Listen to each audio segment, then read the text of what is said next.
زوبی سے پوچھا گیا تو اس نے کہا، میں ایک آئیڈیل بنگلہ پینٹ کرنا چاہتی ہوں، شہر سے دور، پہاڑ کی چوٹی پر، جس تک پہنچنے کے لیے ایک بل کھاتی سڑک جاتی اور رولز رائس گاڑی جب اس سڑک کی بجری سے گزرے تو شہنائیاں بجیں اور بنگلے تک پہنچتے پہنچتے جل ترنگ بول اٹھیں، کیوں فلاسفر فطرت، تم نے کیا سوچا؟ مس نزہت نے کہا، اگر آپ لوگ اجازت دیں تو میں ایک بڑا کینوس پینٹ کرنا چاہتا ہوں، بہت ہی بڑا، جس کے دائیں اور بائیں کنارے پر دو بڑے بڑے ستون ہوں، ایک ستون حضرت آدم ہوں اور دوسرا ستون مائی حوا، اور ان دو ستونوں کے درمیان ساری کائنات ہو، اپنے تمام غموں، اندوہوں، مسرتوں اور حسرتوں کے ساتھ۔ مس نزہت تعجب سے اپنی آنکھیں تیز تیز جھپکنے لگی۔ ایک ممتحن نے کہا، یہ بہت بڑا موضوع ہے، تم جیسے نو عمر آرٹسٹ کے قابو میں نہیں آئے گا۔ کلاس کے پچھلے حصے سے کسی نے بھپتی کستے ہوئے کہا، آدم اور حوا کے نیوڈ تمہیں کون پینٹ کرنے دے گا؟ کسی منچلے نے سر ڈیسک کے نیچے کر کے آواز لگائی، آدم کو 3 پیس سوٹ اور حوا کو بنارسی ساڑی پہنا دو۔ مسز نادرا شیخ نے تیز نگاہوں سے کلاس کی طرف دیکھا اور وہاں مکمل خاموشی چھا گئی۔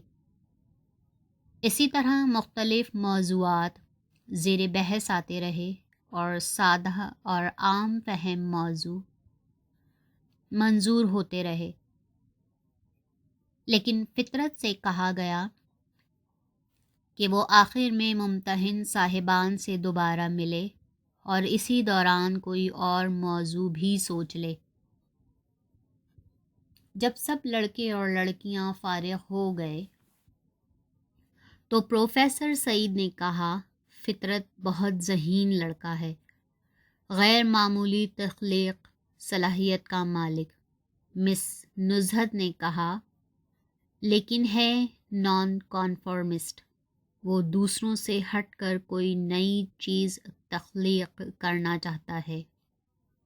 وہ ضرور کرے، دراصل تخلیقی لحاظ سے نان کانفارمسٹ ہونا اچھی بات ہے، لیکن ایسے شخص کے لیے معاشرے میں ایڈجسٹ ہونا مشکل ہو جاتا ہے۔ ایک ممتحن نے رائے دی۔ مسز نادرا شیخ نے کہا، وہ بات کی بات ہے، ہمارا فوری کام ان کا امتحان لینا ہے، پہلے اس کی بات کریں۔ تھوڑی دیر بعد فطرت کو دوبارہ بلوایا گیا۔ کیوں فطرت؟ کچھ سوچا آپ نے؟ جی ہاں، ایک سوشل موضوع ہے۔ ہاں بتائیے۔ میرے ذہن میں ایک ایسی تصویر آ رہی ہے جس میں ایک جاگیردار تخت نما پلنگ پر بیٹھا فرشی حقہ پی رہا ہے، اس کے مزارے سامنے زمین پر بیٹھے ہیں، درمیان میں جگہ خالی ہے، جہاں ایک مزارے کو جاگیردار کی مرضی کے خلاف ووٹ دینے کی سزا دی جا رہی ہے۔ ایک بڑا کٹا شخص، چمڑے کا لمبا سا جوتا، تیل میں بھگویا ہوا جوتا، پے در پے اس کی سیاہ پیٹھ پر برسا رہا ہے۔ متواتر پٹائی کے نشان پیٹھ پر صاف نظر آ رہے ہیں۔ جاگیردار کا دل نہیں پسیجتا، لیکن مزارے کی پیٹھ پر برسنے والے جوتے کے اپنے چمڑے سے خون رسنے لگتا ہے، بے جان چمڑے سے۔ یہ رستا ہوا خون اس تصویر میں صاف نظر آ رہا ہے۔ جس میں ایک ہٹا کٹا شخص جوتا ہوا میں لہرائے ہوئے ہے۔ ممتحن فطرت کا منہ دیکھتے رہ گئے۔ پروفیسر افتخار نے کہا، یہ تو فیوڈل سوسائٹی کے خلاف ہے۔ مسٹر ڈین نے کہا، اس میں اشتراکیت کی بو آتی ہے۔ پروفیسر سعید نے کہا، یہ موضوع امتحان کے لیے موضوع نہیں ہے۔ پھر آپ لوگ جو کہتے ہیں میں پینٹ کر دیتا ہوں، فطرت نے مایوس ہو کر کہا۔ دراصل فطرت نان کانفرمسٹ ہونے کے باوجود انقلابی نہیں تھا، اور یہی اس کا اصل المیہ تھا۔ وہ پٹے ہوئے موضوعات سے ہٹ کر پینٹ کرنا چاہتا تھا۔ وہ پٹے ہوئے راستوں کو چھوڑ کر اپنی راہ الگ تلاش کرنا چاہتا تھا، لیکن اس میں ہر شے کو توڑنے پھوڑنے اور تہس نہس کرنے کی ہمت نہ تھی۔ اس پر ذاتی اور خاندانی حالات کا دباؤ بہت زیادہ تھا۔ اسے معلوم تھا کہ اگر اس نے ضد کی اور ممتحنوں کی مرضی کے خلاف کوئی تصویر پینٹ کر دی تو وہ اسے فیل کر دیں گے۔ وہ آرٹسٹ نہیں بن سکے گا، اور اس کی ماں ساری زندگی دوسروں کے برتن مانجتی رہے گی۔ اس نے اپنا جواب دہرایا، سر، جیسے آپ کہتے ہیں میں کر لیتا ہوں۔ پروفیسر افتخار نے کہا، میں ایک موضوع تجویز کرتا ہوں جو زیادہ پٹا ہوا بھی نہیں ہے اور ہے بھی تمہارے ذوق کے مطابق۔ جی فرمائیے۔ فطرت، تم قیام پاکستان کے وقت مہاجرین کی ہجرت پینٹ کرو، جب لاکھوں عورتیں، مرد اور بچے گرتے پڑتے پاکستان پہنچے۔ ان کے جسموں اور چہروں پر تھکاوٹ کے آثار تھے، لیکن آنکھوں میں امید کی کرن تھی، آزادی کی کرن، اپنے نئے گھر کی کرن۔ ٹھیک ہے سر، فطرت نے کہا اور لائبریری میں جا کر گم سم بیٹھ گیا۔ ایم اے فائنل کا امتحان دے کر جب کھاتے پیتے گھرانوں کے لڑکے اور لڑکیاں مری، کراچی، سوات یا کاغان جانے کا پروگرام بنانے لگے تو فطرت فیصل آباد روانہ ہو گیا۔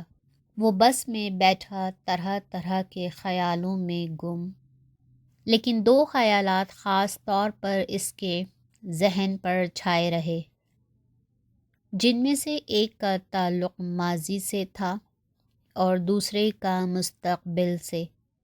ماضی سے متعلق خیال کا محور اس کی ماں ریشما تھی، جس نے عین جوانی میں بیوگی کا سامنا کیا، زمانے کے تھپیڑے سہے اور فطرت کی ایسی پرورش کی کہ آج وہ ایم اے تک پہنچ گیا۔ کون کہہ سکتا ہے کہ اس کی ماں نے اس کی تربیت میں کوئی کسر چھوڑ دی؟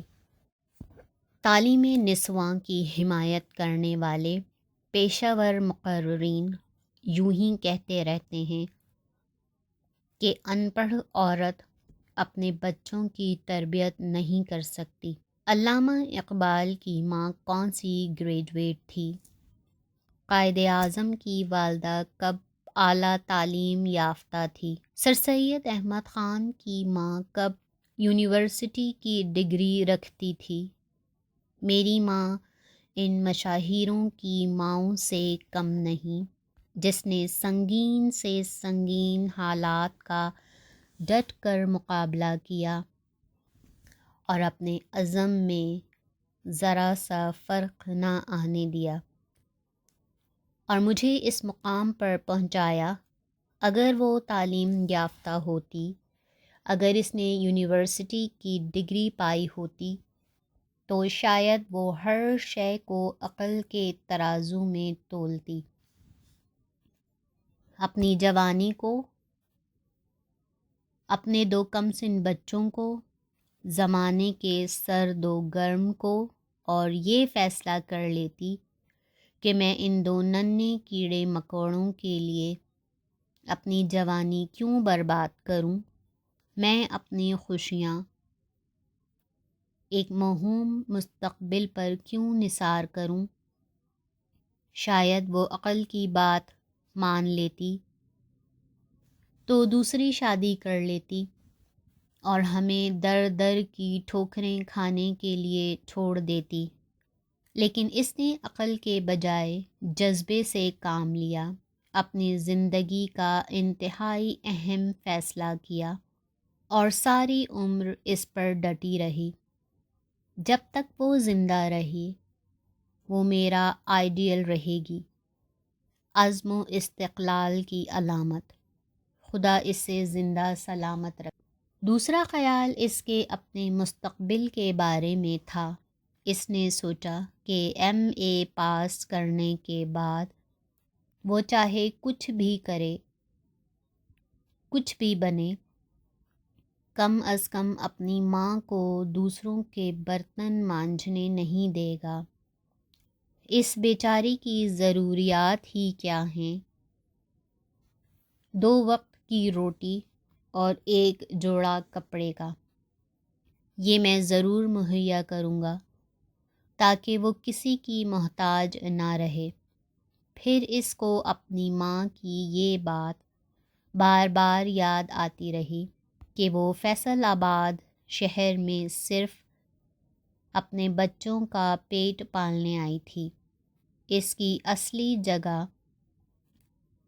چک نمبر 230 تھی، جہاں اس کا گھر تھا، اس کا سماج تھا، اس کے دوست اور دشمن تھے۔ جب تک وہ وہاں واپس جا کر اپنے گھر کا تالا نہیں کھولے گی اور اپنا مقابلہ بحال نہیں کرے گی، اس کی روح کو سکون حاصل نہیں ہوگا۔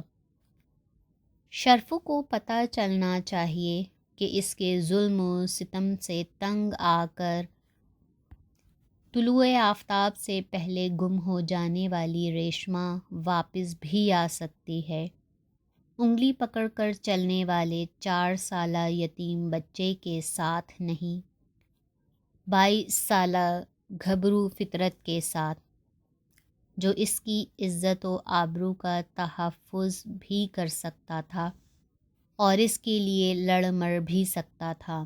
اس کے علاوہ اسے ذکیہ بہن کی یاد بری طرح ستا رہی تھی۔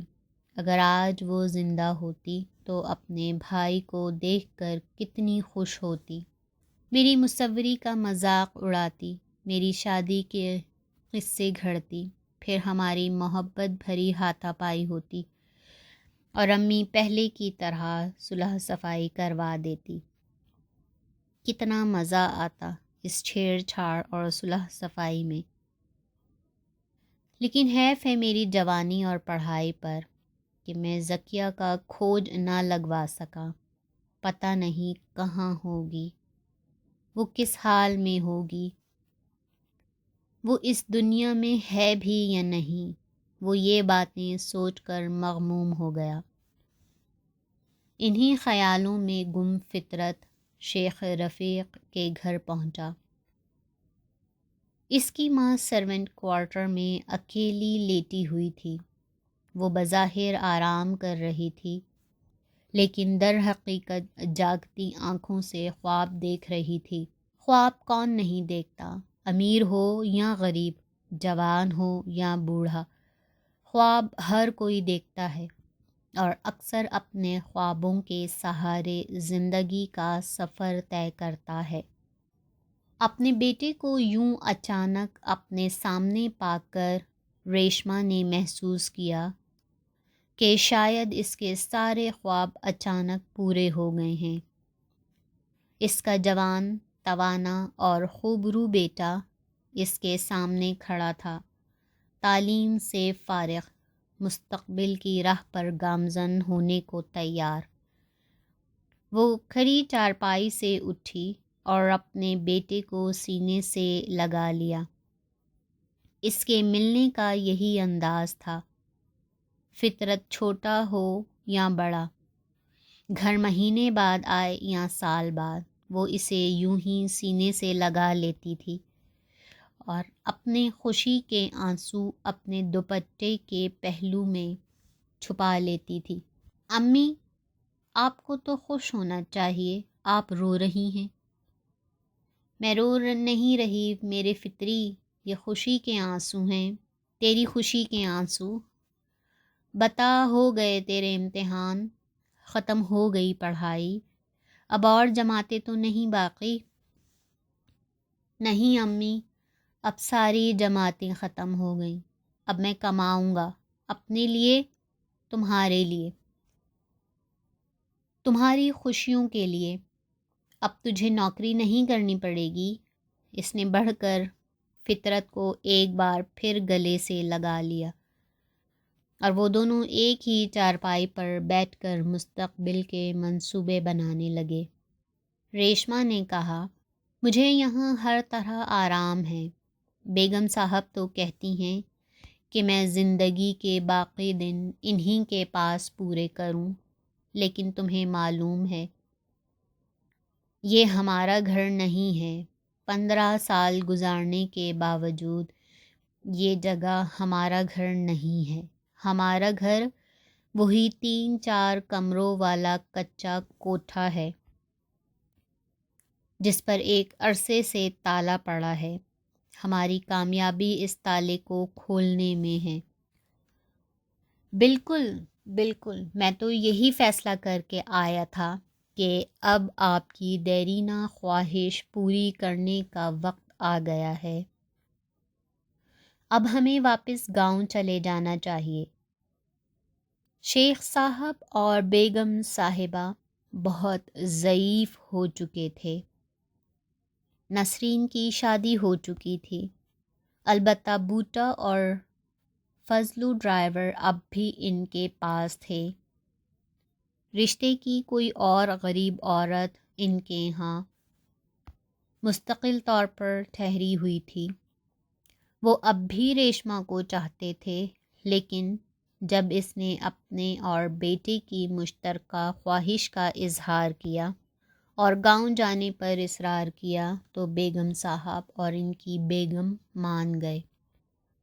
انہوں نے ریشما کو ایسی شان و شوکت کے ساتھ رخصت کیا جیسے کوئی اپنی بہو بیٹیوں کو الوداع کرتا ہے۔ 500 روپے نقد، 2-3 جوڑے نئے کپڑے، 1 تھیلا چینی، چائے کی پتی اور گھر کی کئی چھوٹی چھوٹی چیزیں تحفے کے طور پر دیں۔